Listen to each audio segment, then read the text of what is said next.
ஒரு சின்ன புராட்டஸ்டன்ட் சபை இருக்கு. அந்த சபையில் ஒரு அருமையான போதகர் இருந்தார்.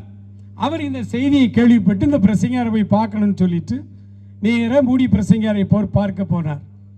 பார்க்க போன பொழுது அவர் அன்றைக்கும் பேசி கொண்டிருக்கிறார். பிரசங்கெல்லாம் முடிந்த உடனே இந்த போதகர் அவரிடத்துல போய், ஐயா உங்களுக்கு என்னைக்கு இந்த இந்த ஷெட்யூல் முடியுதுன்னு கேட்டாங்க. நாளையோட முடியுது, நாளை சண்டே ஆராதனை, நாளை இரவு ஒரு கன்வென்ஷன், அதோட மீட்டிங் முடியுதுன்னு சொன்னார். அப்போ திங்கக்கிழமை நீங்கள் ஷெட்யூல் எதுவும் இருக்கா? இல்லை. அப்போ திங்கக்கிழமை சாயங்காலம் எங்களுடைய சர்ச்சில் வந்து பேச முடியுமா அப்படின்னு கேட்டார். என்னுடைய சர்ச்சு ஒரு கிராமத்தில் இருக்குது, நீங்கள் கிராமத்துக்கு அங்கே வருவீங்களா அப்படின்னு. உடனே மூடி பிரசங்க சரி நான் வர்றேன் அப்படின்ட்டார். அவர் நினச்ச ஒரு சின்ன கிராமமாக இருக்கும், போய் நம்ம ஒரு நாள் தானே பிரசங்கம் பண்ணிவிட்டு அப்படி வந்துடலாம் அப்படின்னு அவர் போனார். போனால் அந்த சர்ச்சில் கொஞ்சம் பேர் தான் இருந்தாங்க. ஆராதனை ஆரம்பிச்சது. அது லண்டன் உங்கள் எல்லாருக்கும் தெரியும், கடற்கரைக்கு அந்த பக்கத்தில் இருக்குது. ரொம்ப பனி விடுற ஒரு நாடு. அதனால் ரொம்ப நேரம் ஆராதனை நடத்த முடியாது. சீக்கிரம் ஆரம்பித்து சீக்கிரம் முடிக்கணும். 5 நிமிஷம் தான் மெசேஜ் டைம். அப்போ போதகர் சொன்னார், மூடி பிரசங்கியாட்ட, ஐயா உங்களுக்கு 5 நிமிடம் தருவோம், 5 நிமிடம் நீங்கள் பேசுங்க அப்படின்னாங்க. பிரசங்கர் சரி அப்படின்னு சொல்லி பிரசங்கத்தை ஆரம்பித்தார்.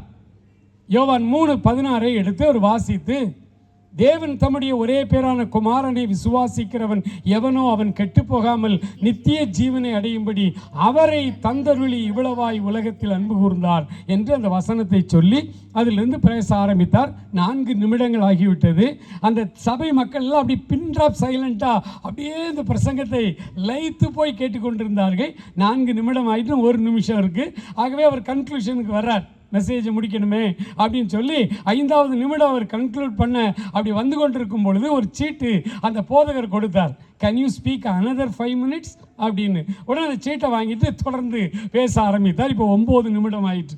கொடுத்த அடுத்த 5 நிமிடம். இந்த அடுத்த 5 நிமிடத்தில், முதல் 5 நிமிடத்தில் சர்ச்சில் உள்ள எல்லாரும் அப்படியே அமைதியாக அப்படியே பின்ட்ராப் சைலண்டாக கேட்டுக்கிட்டு இருந்தவங்க, அடுத்த 5 நிமிடம் அவர் அதே பிரசங்கத்தை பண்ணி கொண்டிருக்கிறார். அப்படியே கண்களில் கண்ணீர் வழிய அந்த சபையார் அமர்ந்திருப்பதை முன்னாடி இருந்து போதகர் பார்த்தாரு. அவருக்கு என்ன சொல்கிறதுனே தெரியல. மறுபடியும் ஒரு சீட் எழுதி கொடுத்தாரு, can you speak another 10 minutes அப்படி. இதெல்லாம் லண்டன் சரித்திரத்தில் நடக்க முடியாத ஒரு காரியம். அடுத்த ஒரு 10 நிமிடம் பேச முடியுமா? சீட்டு வந்தது. சீட்டை வைத்துக்கொண்டு மறுபடியும் 10 நிமிஷம் பேச, மொத்தம் 20 நிமிஷம் பேசியிருக்கார். 20 நிமிஷம் பேசி முடிச்சிட்டார். ஜனங்களுடைய கண்களில் கண்ணீர் ஓடுகிறது. இவர் அமைதியாக இறங்கி வந்துட்டாரு. அப்படியே மக்கள் நடுவில் இருந்து ஜெபிக்கிற சத்தம் வர ஆரம்பிச்சது. அப்படி ஆங்காங்கே ஜனங்கள் அழ ஆரம்பித்தார்கள், ஜெபிக்க ஆரம்பித்தார்கள். ஆண்டவரே என்னுடைய மகளாய் ஏற்றுக்கொள்ளும் என்று கதற ஆரம்பித்தார்கள். போதகருக்கு என்ன செய்யறதுன்னே தெரியல. இவ்வளவு நேரம் எங்கள் சபை மக்கள் இருக்க மாட்டாங்க, கிராமம், அவங்க போகணும். மைக்கில் முன்னாடி வந்து நின்று போதகர் சொல்கிறாரு, எல்லா ஆராதனையும் முடிச்சிச்சு, நீங்கள் போயிட்டு வாங்கன்னு. மக்கள் போகிற மாதிரியில் எல்லாம் அப்படியே முழங்காலில் போட்டு அழுது ஜெபம் பண்ண ஆரம்பிச்சிட்டாங்க. உடனே பிரசங்கியார்ட்ட போதகர் கேட்டார், நீங்கள் நாளைக்கும் இதே மாதிரி இந்த டைமில் பேச வர முடியுமா? வர்றேன், நான் ஃப்ரீயாக தான் இருக்கேன், வர்றேன் அப்படின்னார். உடனே அனௌன்ஸ்மெண்ட் கொடுத்தார், நாளைக்கும் ஐயா அவர்கள் இங்கே பிரசங்கம் பண்ணுவார்கள், நீங்கள் போயிட்டு தாராளமாக நாளைக்கு வாங்க அப்படின்னு சொல்லி அனுப்பினார். எல்லாம் போயிட்டு மறுநாள் இதை கேள்விப்பட்டு ஆலயம் பிடிக்காத அளவுக்கு 6 மணிக்கெல்லாம் கூட்டம், எக்கச்சக்கமான கூட்டம் உள்ளே வந்துட்டாங்க. சமாளிக்க முடியாமல் வெளியில் நிற்கிறாங்க மக்கள் பனியில். மறுநாள் அவர் பேசுகிறார். அதே வசனத்தை வைத்துத்தான் பேசினார். 1 நாள் அல்ல, 2 நாள் அல்ல, 90 நாள் பேசினார் அந்த சபையில். 90 நாள், 3 மாதம் யோவான் 3:16 வைத்து பேசிக்கொண்டே இருக்கிறார். மக்கள் பல கிராமங்களிலிருந்து பட்டணங்களிலிருந்து வர ஆரம்பித்தார்கள். வருகிறவர்கள் எல்லாரும் கண்ணீரோடு திரும்பி போனார்கள், ரட்சிப்பின் அனுபவத்தோடு திரும்பி போனார்கள். ஆச்சரியமான கிரியைகளை ஆண்டவர் அங்கே செய்து கொண்டிருந்தார். 90வது நாள் வந்தது. அப்போ பிரசங்கர் சொன்னார், இதுக்கு மேலாம் இருக்க முடியாது, நான் அமெரிக்கா போயே ஆக வேண்டும் என்று. எனக்கு இன்னும் பல பணிகள் அங்கே காத்திருக்கிறது, இதுவே அதிக நேரம் ஆயிட்டு அப்படின்னு சொல்லிட்டு அன்றைக்கி தான் லாஸ்ட்டு நிறைவு பிரசங்கம். நிறைவு பிரசங்கத்தில் அவர் பேசிக்கொண்டே இருக்கிறார். ஜனங்கள் ஆர்வமாய் கேட்டுக்கொண்டிருக்கிறார்கள். அவர் பேசி முடிக்கணும். இந்த பிரசங்கம் முடிய போகுது. 90வது பிரசங்கம் ஒரே வசனத்தில். அந்த பிரசங்கம் முடியும் போது அவர் சொன்னார், ஒரு நாள் நான் பரலோகத்துக்கு செல்லுவேன், என்னை ஆண்டவர் வரவேற்கும்படி அங்கே எழுந்து நிற்பார். என் இயேசு என்னை வரவேற்பார். நான் அவரிடத்துல கேட்பேன், ஐயா யோவானை பார்க்கணுயான்னு கேட்பேன். யோவான் அங்கதான் இருக்கிறார். அவரு வருவார், வந்து என்னப்பான்னு கேட்பார். கேட்டா நான் அவர்கிட்ட சொல்லுவேன், கடந்த 40 வருடம் 50 வருடமா பிரசங்கம் பண்ணிக்கிட்டு இருக்கேன். இந்த யோவான் 3:16 எல்லா விதங்களிலும் நான் பேசிட்டேன். இப்போ உங்கள்கிட்ட வந்து கேட்கிறேன், இவ்வளவாய் அன்பு கூர்ந்தார் எழுதியிருக்கீங்களே, எவ்வளவாய் அன்பு கூர்ந்தார்? அப்ப யோவான் என்கிட்ட என்ன சொல்வார் தெரியுமா? இதே அவர் எழுதின இந்த வசனத்தை அப்படியே அவர் மனப்பாடமாய் எனக்கு சொல்லுவார். சொல்லிட்டு அவர் சொல்லுவார், இவ்வளவாய் அன்பு கூர்ந்தார்னு. யோவானுமே 2 கை விரித்து சொல்லுவார். அவருக்கு தெரியாது எவ்வளவு அன்பு கூர்ந்தார் என்று. அல்லேலூயா. சாயங்கால வேளையில அன்பே உருவான ஒரு தெய்வம் உங்கள் நடுவிலே உங்களை சந்திப்பதற்காக வந்திருக்கிறார்.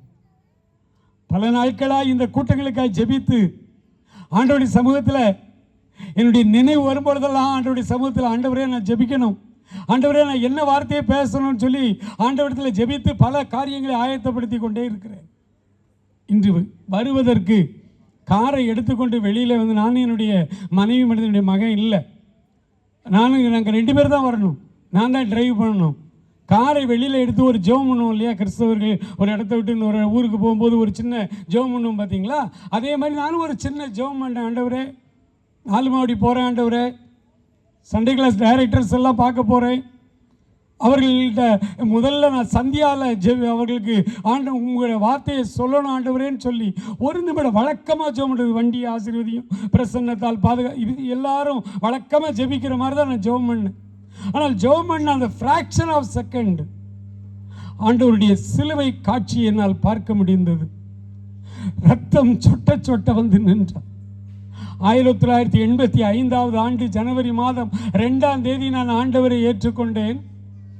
அதன் பிறகு 86வது வருடம் ஜனவரி மாதம் 22ஆம் தேதி அரசு உயர்நிலை பள்ளியிலே ஆசிரியராய், வெறும் 23 வயதிலே ஆசிரியராய் பணியமர்த்தப்பட்டு ராமநாதபுரம் மாவட்டத்துக்கு சென்றேன்.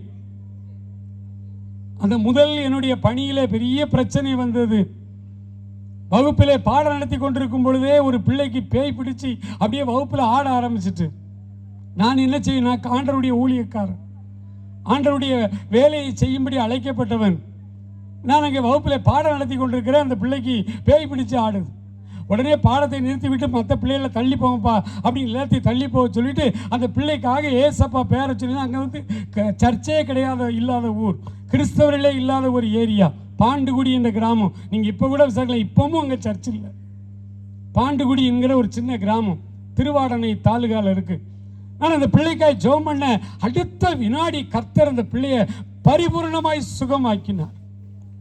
நான் நினைச்சேன், நல்லது தானே செய்கிறோம், மகிழ்ச்சியான காரியம் தானே, ஆண்டவருடைய ஊழியத்தை தானே செய்கிறோம். பாவம் ஒரு பிள்ளை பேய்க்கு அடிமைப்பட்டிருந்த ஒரு பிள்ளைக்கு ஆண்டவர் இன்னைக்கு விடுதலை கொடுத்துருக்காரு. இந்த ஊர்க்காரங்க நம்மளை சந்தோஷப்படுவாங்க, என்னைய மதிப்பாங்க, அல்லது எனக்கு ரெஸ்பெக்ட் பண்ணுவாங்க அப்படின்னு நான் நினைச்சிறேன். ஆனால் ஊருக்குள்ள பெரிய கலகம் உண்டாயிற்று.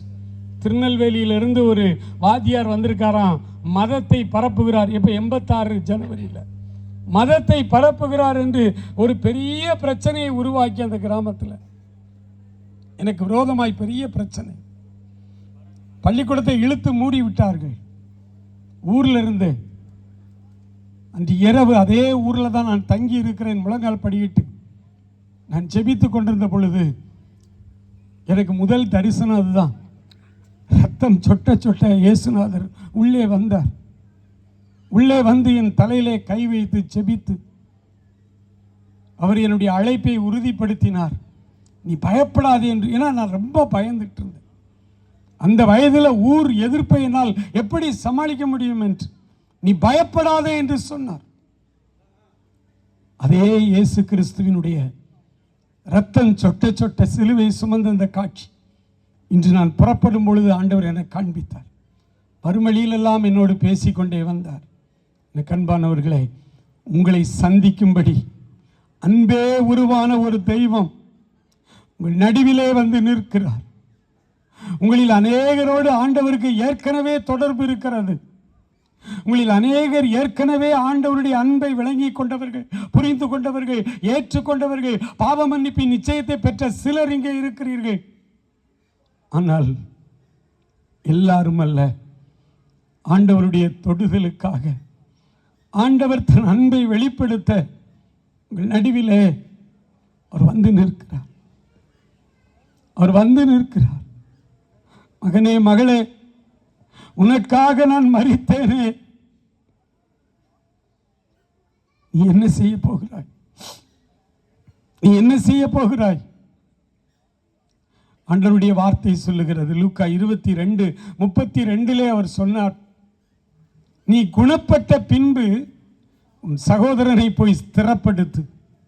இந்த இடத்திலே வந்திருக்கிற டைரக்டர்ஸ் நீங்கள் யாருமே எதேச்சியாகவோ அல்லது வற்புறுத்தலுக்காகவோ இங்கே வந்து அமர்ந்திருக்கவில்லை. ஆண்டவர் உங்கள் மூலமாய் அநேக சிறு பிள்ளைகளுடைய உள்ளங்களிலே ஆண்டவருடைய மகத்துவமான வார்த்தைகளை விதைக்கும்படி உங்களை தெரிந்திருக்கிறார்.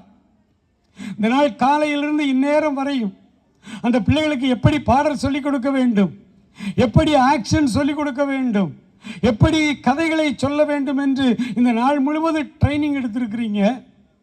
அந்த சாயங்கால வேளையில் ஆண்டவருடைய வார்த்தை உங்களுக்கு நேராய் வருகிறது. நீ முதலாவது குணப்பட வேண்டும், அதன் பிறகு நீ போய் உன் ஜனங்களை அல்லது பிள்ளைகளை நீ ஸ்திரப்படுத்த வேண்டும் என்று. இது ஆண்டவருடைய மெத்தடு தான். நீ குணப்படு, நீ குணப்பட்ட பின்பு உன் சகோதரனை போய் என்ன செய், ஸ்திரப்படுத்து என்று ஆண்டவருடைய வேதம் லூக்கா 22:32 சொல்லுகிறது. என்ன கண்பானவர்களே, அங்கங்கே நீங்கள் இருந்து கேட்டுக்கிட்டு மாத்திரம் இருங்க. உங்களுடைய காதுகளை மாத்திரம் இங்கே கொடுங்க.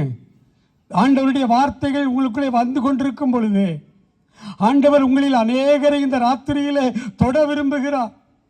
இந்த சந்தியா வேளையிலே அவர் உங்களை சந்திக்க விரும்புகிறார். ஆண்டவர் உங்களோடு கூட ஒரு நெருக்கமான ஐக்கியத்தை ஏற்படுத்த விரும்புகிறார். பல வருடங்களுக்கு முன்பு 88 என்று நினைக்கிறேன், ஒரு வயதான குருவானவர் நம்முடைய திருமண்டலத்தில் இருந்தார். அவர் மிகவும் ஆண்டவருக்கு பயந்த ஒரு மனிதர். அவருக்கு இந்த எலெக்ஷன் இதெல்லாம் தெரியாதவருக்கு, அதில் எதிலையும் ஈடுபட மாட்டார், ஜெபித்து கொண்டே இருப்பார். அவரோடு ஒரு நாள் நான் பேசிக் கொண்டிருந்த பொழுது, நான் அப்போ இளைஞனாக இருந்தேன். அப்போ அவர் சொன்னார், இந்த பைபிளை என்கிட்ட கொடுத்து சொன்னார், இது என்ன புத்தகம் அப்படின்னு கேட்டார். எனக்கு புரியல, பைபிள் தெரியாதா, ஏன் இந்த போதகர் இப்படி கேட்குறாரு அப்படின்னு சொல்லிட்டு இப்படி ஒரு செகண்ட் யோசிச்சுட்டு, ஐயா இது பைபிள்யா அப்படின்னு நான் சொன்னேன். அவர் என் தயக்கத்தை புரிஞ்சிட்டார். புரிஞ்சிட்டு சொன்னார், தம்பி இந்த வேத புத்தகத்துக்கு நான் ஒரு பேர் வச்சிருக்கேன் அப்படின்னார். அப்ப என்ன பேரையா வச்சிருக்கீங்க? உலகம் முழுசும் இது ஹோலி பைபிள், பரிசுத்த வேதாகமம், அப்படித்தான் நம்ம எல்லாம் சொல்லிட்டு இருக்கிறோம். நீங்க என்ன பேர் வச்சிருக்கீங்கன்னு கேட்டேன். அவர் சொன்னாரு, காணவில்லை. காணவில்லைங்கிற பேரை தான் இந்த பைபிளுக்கு பொருத்தமான பேர்னு வச்சிருக்கேன் அப்படின்னா. ஏன் ஐயா அப்படின்னு சொல்லி கேட்ட பொழுது சொன்னார், தன் பிள்ளையை இழக்க கொடுத்த ஒரு தகப்பனுடைய ஏக்கம் நிறைந்த புத்தகம் இந்த வேத புத்தகம். இந்த புத்தகத்தின் ஒவ்வொரு பக்கத்தையும் படித்து பார். இந்த புத்தகத்தின் எந்த பக்கத்தை நீ வாசித்தாலும் தன் மகனை இழக்க கொடுத்த ஒரு தகப்பனுடைய ஏக்கமும் குமுறலும் அழுகையும் அங்கே இருக்கும். ஆதாம் நீ எங்கே இருக்கிறாய்? ஆதாம் நீ எங்கே இருக்கிறாய்? அந்த துயர சத்தம் இந்த 2026 வரை மக்கள் கூடி வருகிற இடத்தில் எல்லாம் அந்த சத்தம் தொனிக்கிறது. ஒரு பிள்ளை வீட்டை விட்டு ஓடிட்டான், ஏன்னா அவன் நடத்த சரியில்லை. அவன் 8ஆம் கிளாஸ் வரைக்கும் நல்லா தான் இருந்தான், எல்லா பிள்ளைகளையும் போல நல்லா தான் எல்கேஜி யூகேஜியில் ஃபர்ஸ்ட் ரேங்க் எடுத்தான். ஆனால் 9, 10, 11, 12 வரும் பொழுது, அவன் அடலசன்ஸ் பீரியடில் அப்படி உள்ளே வரும் பொழுது அவனுக்கு தவறான சில சிநேகிதர்கள் பள்ளிக்கூட வளாகங்களிலே, கல்லூரி வளாகங்களிலே தவறான நட்புகள், தவறான காரியங்கள் அவன் வாழ்க்கையிலே வர ஆரம்பித்தது. அவன் வாழ்க்கை அந்த கிறிஸ்தவ நெறிமுறைகளை விட்டு வெளியே வந்த பொழுது தகப்பனுக்கும் தாயும் கேள்விப்பட்டு அவனை கண்டித்தார்கள், அடித்தார்கள், வீட்டை விட்டு ஓடிட்டான். வீட்டை விட்டு ஒருத்தன் ஓடுறான்னா அவன் நல்லவனா இருப்பான்னு நினைக்கிறீங்களா? நல்லவன் ஏன் வீட்டை விட்டு ஓடுறான்? நல்லவன் இல்லை, அவன் நல்லவன் இல்லைதான், ஓடிட்டான். ஆனால் வீட்டை விட்டு ஓடின பிறகு தாயால் தகப்பனால் வீட்டில் நிம்மதியாக சாப்பிட முடியல, வீட்டில் நிம்மதியாக இருக்க முடியல. பேப்பரில் விளம்பரம் கொடுக்குறாங்க, காணவில்லை. படத்தில் நீங்கள் பார்க்கிற இவனை இத்தனாம் தேதியிலேருந்து காணல, கண்டுபிடித்து கொடுக்கிறவர்களுக்கு தக்க சன்மானம் வழங்கப்படும் சொல்லிட்டு கீழே 2 லைன் உங்க அப்பா எழுதுறாங்க. மகனே, இந்த விளம்பரத்தை பார்த்து நீ எங்க இருந்தாலும் வீட்டுக்கு வந்துறியா? நீ போனதுலேருந்து அம்மா அழுதுகிட்டே இருக்கிறா, வீடே இருட்டா இருக்கு. அவ கள்ளன் தான், அவ திருடன் தான். ஆனாலும் அந்த தாய் தகப்பனுக்கு அவன் பிள்ளை அல்லவா, எப்படி அந்த பிள்ளையை அவர் விடுவார்? எப்ராயிமே, நான் உன்னை எப்படி கைவிடுவேன் என்று கதறுகிறார் நம் ஆண்டவர். எத்தனையோ எப்ராயிம் இந்த இடத்துல இருக்கலாம். அவர் சொல் பேசி கேட்காதவர்கள், வெளியே கிறிஸ்தவர்களை போல வேஷம், ஆனால் உள்ளே அசுத்தம், ஆடம்பரம், அருவருப்பு, அப்படி இரட்டை வாழ்க்கை வாழ்ந்து கொண்டிருக்கிற அநேகர் இந்த இடத்தில் இருக்கிறீர்கள். ஆண்டவர் உங்களை பார்த்து அவர் சொல்ற, எப்ராயிமே, நான் உன்னை எப்படி கைவிடுவேன்? நான் உன்னை எப்படி கைவிடுவேன்? என் குடல்கள் எல்லாம் கொதிக்கிறது. ஒரு தகப்பனுடைய அன்பு நிறைந்த, ஏக்கம் நிறைந்த புத்தகம் இந்த புத்தகம். எனக்கு அன்பான சகோதரனே, சகோதரியே, நீங்கள் போய் விதைக்க போகிற வசனங்கள், கதைகள், பாடல்கள் 1000 சிறுவர்களுடைய உள்ளத்திலே விதைக்க போகிறீர்கள். நமக்கு ஒரு நல்ல வசனம் வைத்திருப்பார்கள், உன் ஆகாரத்தை தண்ணீரின் மேல் போடு, அநேக வருஷங்களுக்கு பிறகு அதன் பலனை காண்பாய் என்று. ஒருவேளை இன்றைக்கு இந்த டைரக்டர்ஸா இருக்கிற உங்களுக்கு வெளி உலகத்தில் பெரிய பாராட்டெல்லாம் ஒன்று கிடைக்காது. ரொம்ப வருஷமாக இந்த சிறுவர் ஊழியத்தில் இந்த என்னை அறிமுகம் செய்த அண்ணன் இருக்கிறது போல அருள் தங்கராஜ், அவர் எனக்கு உறவினர், ஒரே குடும்பம், ஒரே கிராமம். நாங்க அருள் தங்கராஜ் அந்த சிறுவர் ஊழியத்துக்கு போயிட்டார். நாங்கள் 6-7 இளைஞர்கள் ஆண்டவரை பேச்சலர்ஸா இருக்கும் பொழுது ஏற்றுக்கொண்டோம். 7 பேரையும் வித்தியாசமான ஊழியங்களில் இன்று வரை ஆண்டவர் பயன்படுத்தி கொண்டிருக்கிறார். அதில் சிறுவர் ஊழியத்தில் அருள் தங்கராஜை பயன்படுத்தி கர்த்தர் பல தாளந்துகளை கொடுத்து பயன்படுத்தி கொண்டிருக்கிறார். ரொம்ப வருடங்கள் ஆகிவிட்டது. திருநெல்வேலியிலே ஆலங்குளத்தில் ஒரு வாக்குத்தத்த கூட்டம், அந்த வாக்குத்தத்த கூட்டத்தில் செய்தி கொடுக்க நான் அழைக்கப்பட்டு அங்கே அமர்ந்திருக்கிறேன். ஒவ்வொரு நிகழ்ச்சியாய் நடந்து கொண்டிருக்கிறது. சாட்சி சொல்லுகிற நிகழ்ச்சி வந்தது. ஒரு பையன் வந்தார், வேஷ்டி சட்டை போட்டு ஒரு பிள்ளைய கையில் அப்படி தூக்கிக்கிட்டு மேடைக்கு வந்தார். அவர் சொன்னார், நான் நல்லூர் ஹையர் செகண்டரி ஸ்கூலில் தான் படித்தேன், 6ல் இருந்து 12 வரைக்கும் படித்தேன். நான் கிறிஸ்துவை அறியாத குடும்பத்திலிருந்து அந்த ஸ்கூலில் படிச்சுக்கிட்டு இருந்தேன். அப்போ சிறுவர் ஊழியம் செய்வதற்கு இந்த அண்ணன்மார் வருவாங்க. அதில் அருள் தங்கராஜ் என்று ஒரு அண்ணன் வருவார். அவர் வந்து எங்களுக்கு கதை சொல்லுவார், சின்ன சின்ன ஸ்கிட் நடித்து காட்டுவார், சில நேரம் பாடல் பாடுவார். ஆண்டவர் அந்த அண்ணன் சொன்ன கதையின் மூலமாய் நான் இயேசுவை ஏற்றுக்கொண்டு, என் குடும்பத்தில் எவ்வளவோ எதிர்ப்புகள், என் குடும்பத்தை விட்டு என்னை விரட்டி விட்டார்கள். ஆனாலும் ஆண்டவரை மறுதலியாமல் இன்று வரை ஆண்டவருக்காய் நான் வாழ்ந்து கொண்டிருக்கிறேன். நான் கிறிஸ்தவனாய் ஆண்டவருடைய ஊழியத்தை செய்கிறேன். என்னுடைய மனைவி இது கடவுள் எனக்கு கொடுத்த குழந்தை என்று குழந்தையோடு மேலே ஏறி சாட்சி சொன்ன அந்த பையன் 8ஆம் கிளாஸ் படிக்கும் பொழுது 13 வயதில் விதைத்த விதை இத்தனை வருடங்கள் கழித்து அவருக்கே தெரியாது இப்படி ஒரு சாட்சி நம்முடைய கதை மூலமா ஒருத்தர் தொடப்பட்டிருக்காருங்கிறது அவருக்கே தெரியாது. ஆனால் அவரோடு கூட பயணிக்கிற நான் அங்கே உட்கார்ந்திருக்கும் பொழுது அந்த சாட்சி சொல்லப்படும் பொழுது என் உள்ளமெல்லாம் மகிழ்ச்சி, என் உள்ளமெல்லாம் சந்தோஷம். எனக்கு அன்பானவர்களே, அதற்கு ஆண்டவர் உங்களிடத்தில் கேட்கிற ஒரே ஒரு காரியம், நீ குணப்பட்ட பின்பு உன் சகோதரனை போய் ஸ்திரப்படுத்தும் மகனே, மகளே, நீ குணப்பட்டிருக்கிறாயா? அதை ஆண்டவர் மிக சீரியஸாய் கவனமாய் அதை பார்க்க விரும்புகிறார். நீங்கள் குணப்பட்டிருக்கிறீங்களா? என்ன செய்ய வேண்டுமா? எபேசியருக்கு எழுதின நிருபம் 3ஆம் அதிகாரத்திலே 16, 17, 18 3 வசனங்களை ஒருவர் வாசிக்கலாமா சத்தமா? நீங்கள் அவருடைய ஆவியினாலே உள்ளான மனுஷனில் வல்லமையாய்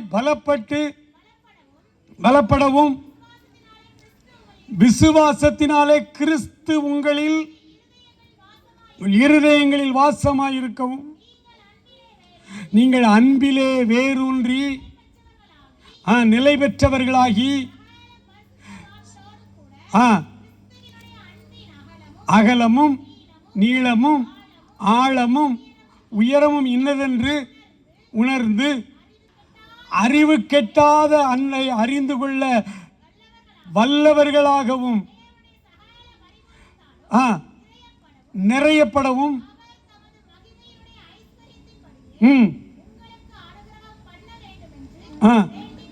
வேண்டிக் கொள்ளுகிறேன்.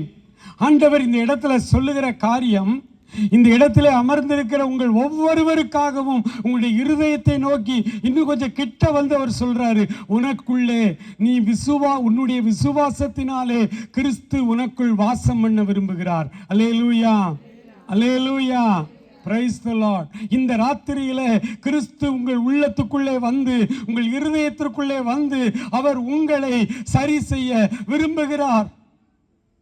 இந்த சாயங்கால வேளையில், இந்த சந்தியா வேளையில ஆண்டவர் உனக்குள் வர விரும்புகிறார். அப்படியே அவர் எங்கே நிற்கிறார்? உனக்கு வெளியே நின்று கொண்டிருக்கிறார். இதோ வாசற்படியிலே நின்று ஆவலாய் கதவை தட்டுகிறேன். ஒருவனின் சத்தத்தை கேட்டு கதவை திறந்தால் நான் அவனுக்குள் சென்று போஜனம் பண்ணுவேன், அவனும் என்னோடு கூட வந்து போஜனம் பண்ணுவான் என்று சொன்ன ஆண்டவர், என் அன்பு தம்பி தங்காய், உன் பக்கத்திலே உனக்கு வெளியே உன் ஆண்டவர் நின்று கொண்டிருக்கிறார். அன்பே உருவான தெய்வம், அன்பே உருவான தெய்வம், அன்பே உருவான தெய்வம். கன்னத்தில் அவன் ஓங்கி அறைய சின்ன பிள்ளை போல் ஏங்கி நின்றார். அந்த பீலாத்தும் கையை கழுவி ஆண்டவரை அனுப்புகின்றார். அந்த பீலாத்தும் கையை கழுவி ஆண்டவரை அனுப்புகின்றார். மிஞ்சும் பலத்தால் ஈட்டி எடுத்து நெஞ்சை பிளந்தால் கொடுமை. மிஞ்சும் பலத்தால் ஈட்டி எடுத்து நெஞ்சை பிளந்தால் கொடுமை. இரத்தமும் நீரும் ஓடி வருதே இரட்சகரை நோக்கி பார். இரத்தமும் நீரும் ஓடி வருதே இரட்சகரை நோக்கி பார். ஏறுகின்றார் இந்த பாடுகள் உந்தன் வாழ்வுக்காய் சொந்தப்படுத்தி ஏற்றுக்கொண்டார். இந்த பாடுகள் உந்தன் வாழ்வுக்காய் சொந்தப்படுத்தி ஏற்றுக்கொண்டார். நேசிக்கின்றாயா இயேசுநாதரை? நேசித்து வா குருசெடுத்து. நேசிக்கின்றாயா இயேசுநாதரை? நேசித்து வா குருசெடுத்து. ஏறுகின்றார். உள்ளத்தோடு அவர் இடைபட விரும்புகிறார். உனக்குள்ளே அவர் வர விரும்புகிறார். உங்கள் ஒவ்வொருவரையும் குறித்து அவருக்கு ஒரு நோக்கம் உண்டு. உங்கள் ஒவ்வொருவரையும் குறித்து அவருக்கு ஒரு சித்தம் உண்டு. உங்களை ஏற்ற ஒரு பாத்திரமாய் விசேஷித்த ஒரு பாத்திரமாய், கனத்துக்குரிய ஒரு பாத்திரமாய் வணைந்து கொள்ளும்படி ஆண்டவர் உன் பக்கத்திலே வந்து நிற்கிறார். அவரிடத்தில் சொல்வாயா, ஆண்டவரே, என் எளிய வாழ்க்கையை, என்னுடைய சின்ன இந்த வாழ்க்கையை நான் உம்முடைய கைகளிலே தருகிறேன். நான் எப்படிப்பட்டவனாய், நான் எப்படிப்பட்டவளாய் வாழ வேண்டும் என்று நீங்க நினைக்கிறீங்களோ அப்படிப்பட்டவனாய், அப்படிப்பட்டவளாய் என்னை வணைந்தருளும் என்று இந்த சாயங்கால வேளையில அவர் கையில நீங்கள் ஒப்பு கொடுப்பீங்களா? ஆண்டவருடைய வார்த்தை சொல்லுகிறது, விசுவாசத்தினாலே கிறிஸ்து உங்களில் வாசம் பண்ணவும். ராத்திரியில நீங்கள் ஆண்டவரை உள்ளத்தின் ஆழத்திலிருந்து நம்பி விசுவாசத்தோடு அவரை ஏற்றுக்கொள்ளும் பொழுது, எத்தனை பேர் எப்படி ஏற்றுக்கொள்ளுகிறீர்களோ அத்தனை பேரும் அவருடைய பிள்ளைகளாகும்படி அவர் அவர்களுக்கு அதிகாரம் கொடுத்தார் என்று கர்த்தருடைய வேதம் சொல்லுகிறது. அன்பு சகோதரனே, சகோதரியே, ஏராளமான சின்ன பிள்ளைக்கு முன்னால் நீ போய் நிற்க போகிறாய். ஏராளமான சின்ன பிள்ளைக்கு முன்னால் நீ கதை சொல்ல போகிறாய். நீ பாடல்களை சொல்லிக் கொடுக்க போறீங்க, நல்ல வசனங்களை சொல்லிக் கொடுக்க போறீங்க. அது அந்த பிள்ளைகளுடைய உள்ளத்தில் பசுமரத்தாணி போல தைக்க போகிறது. நீங்கள் சொல்லுகிற இந்த வார்த்தைகள் அவர்கள் வாழ்க்கையில் ஒரு நாளும் மறக்காது, ஒரு நாளும் அது வீணாய் போகாது. நீங்கள் தண்ணீரின் மேல் ஆகாரத்தை போட போகிறீர்கள், அது அநேகரை உயிர்ப்பிக்க போகிறது, அது அநேகருக்கு உயிர் கொடுக்க போகிறது. ஆனால் உன் நிலைமை என்ன? உன் நிலைமை என்ன? மனுஷன் உலகம் முழுவதையும் ஆதாயம் செய்தால், தன் ஜீவனை நஷ்டப்படுத்தினான், அவனுக்கு லாபம் என்ன என்கிறது கர்த்தருடைய வேதம். என்ன கண்பான சகோதரனே, சகோதரியே, இந்த ராத்திரி வேளையில 2 பாதைகளை உங்களுக்கு முன்னால் அவர் வைத்திருக்கிறார். உங்களுக்கு தெரிந்த சம்பவம் தான். ஒன்று அகலமான பாதை, அதன் வழியாய் செல்லுகிறவர்கள் அநேகர். அந்த வழியினுடைய முடிவிலே எரி நரகம் உங்களுக்காய் காத்திருக்கிறது. அந்த நரக தீயிலே போய் விழணும். அதன் பிறகு காலமாய் யுகா யுகமாய் நிம்மதி இல்லை, சந்தோஷம் இல்லை, சமாதானம் இல்லை. அங்கே அவருடைய புழு சாவாமலும் அக்கினி அவியாமலும் இருக்கும் என்று வேதம் சொல்லுகிறது. மற்றொரு வழி இருக்கிறது. அது ரொம்ப குறுகலான வழி, அது ரொம்ப இடுக்கமான வழி. அதை அறிகிறவர்களே, தெரிந்து கொள்ளுகிறவர்களே சிலர். அந்த வழியின் வழியாய் செல்லுகிறவர்கள் கொஞ்சம் பேர். அந்த வழியின் வழியாய் செல்வது இன்றைக்கு கஷ்டமா தெரியலாம். இன்றைக்கு அந்த குறுகலான வழி நம்மை கஷ்டப்படுத்தலாம். என்னை இந்த வாலிப வயதுல, இந்த இளம் வயதுல நான் எல்லாவற்றையும் விட்டு இப்படி நான் ஆண்டவருக்காக பாடுபடணும்னு எனக்கு எழுதியா வச்சிருக்குன்னு சொல்லி ஒருவேளை இன்றைக்கு இது கஷ்டமா இருக்கலாம். ஆனால் இந்த பாதை வழியாய் நீ கொஞ்சம் கொஞ்சமாய் முன்னேறி செல்ல செல்ல செல்ல இந்த பாதையினுடைய முடிவிலே, அக்கறையிலே இயேசு கிறிஸ்து உனக்காய் உன் பெயரை சொல்லி காத்திருப்பார். என் மகனே, மகளே, நீ வா. உலக பிரசித்தி பெற்ற கிரிமியா போர் ஐரோப்பாவிலே நடந்து கொண்டிருக்கிற லண்டனுக்கு எதிராக துவங்கப்பட்ட ஒரு யுத்தம். அது ஒரு அரசியல் யுத்தம் அல்ல, அது மத சம்பந்தமான யுத்தம். அந்த கிரிமியா போரிலே இந்த தேசத்தின் மாட்சிமை மகிமை எல்லாம் இந்த வேதாகமம் தான். ஆகவே வீரர்களே, நீங்கள் வல்லமையாய் போராடுங்கள் என்று அந்த மகாராணியார் கட்டளை கொடுத்தார்கள். வீரர்கள் உத்வேகமாய் சண்டையிட்டார்கள். ஆரம்பத்தில் லண்டன் ராணுவம் தோல்வி அடைந்து கொண்டே வந்தது. மகாராணியாருக்கு இருக்க முடியல அரண்மனையில். உடனடியாக அவர்கள் அந்த போர்க்களத்துக்கு சென்றார்கள். வீரர்களை பார்க்கிறார்கள். நிறைய வீரர்கள் இழந்து போனோம், நிறைய வீரர்கள் செத்து போயிருந்தார்கள். இருக்கிற வீரர்களை பார்த்து இந்த அம்மா இந்த பைபிளை உயரமாய் தூக்கி கொண்டு சொன்னார்கள், இந்த தேசத்தின் மாட்சிமை இந்த வேதாகமத்திற்கு எந்த இழுக்கும் வராதபடி நீங்கள் தியாகத்தோடு போராடுங்கள் என்று சொல்லி ஒரு உரை நிகழ்த்தினார்கள். வீரர்களுடைய இரத்தத்துக்குள்ளே அந்த வீர உரை உள்ளே வந்த பொழுது பைபிளை மாத்திர நெஞ்சிலே சுமந்து கொண்டு உற்சாகமாய் போரிட்டார்கள். ஜெயமாய் அந்த கிரிமியா போரிலே இங்கிலாந்து அரசாங்கம் வெற்றி பெற்றது. ஒரு பெரிய மைதானத்தில் மகாராணியார் ஒரு வெற்றி விழா கொண்டாடுவதற்கு முடிவு செய்து சிம்மாசனத்தில் அமர்ந்திருந்தார்கள். பக்கத்திலே இராணுவ அந்த அபிஷியல்ஸ் எல்லாம் நின்றார்கள். வரிசையாய் போர் வீரர்கள் வருகிறார்கள். ஒவ்வொரு போர் வீரருடைய பெயரை வாசிக்கும் பொழுது அந்த போர் வீரன் வந்து நிற்பான் மகாராணி முன்னால். அப்பொழுது அந்த தளபதிகள் அறிவிப்பார்கள், இவன் இந்த கிரிமியா போர்ல நம்முடைய தேசத்திற்காய் எவ்வளவு தியாகம் செய்தான், எவ்வளவு போராடினான் என்று மகிழ்ச்சியாய் சொல்லுவார்கள். மகாராணி சந்தோஷத்தோடு அவனுக்கு ஒரு பதக்கத்தை அணிவிப்பார்கள். அவன் குனிந்து ராணியார் இடத்துல அந்த பதக்கத்தை வாங்கிவிட்டு அவன் போகணும். இப்படியே ஒவ்வொருவராய் வந்தார்கள். கை இழந்தவர்கள், ஒரு கால் இழந்தவர்கள் எல்லாரையும் அழைத்து கொண்டு வந்தார்கள். அப்படி அழைத்து கொண்டு வரும் பொழுது ஒரு போர் வீரனை அடுத்த ஒரு 4 போர் வீரர்கள் சுமந்து கொண்டு வந்தார்கள். ஏனென்றால் அவனுடைய 2 கைகளும் 2 கால்களும் குண்டு வெடிப்பில் எல்லாம் சிதைந்து போயிருந்தது. அவனுடைய உடல் மாத்திரம் இருந்தது. அவனை தூக்கி கொண்டு வந்த பொழுது இராணுவ அபிஷியல் சொன்னார்கள், அம்மா, கிரிமியா போர்ல வெற்றிக்கு மிகவும் சண்டை போட்டது இவர் தான். எதிரியின் பாளையத்தில் முன்னணியில் போய் அநேகரை அங்கே வெற்றி பெற்று இந்த வெற்றி பாதையில் நடத்தினவர். 2 கையும் 2 கால்களும் வெடிகுண்டு வெடித்து அவர்கள் எல்லாம் இழந்து போனார் என்று சொன்ன பொழுது மகாராணி எழும்பி நின்றார்.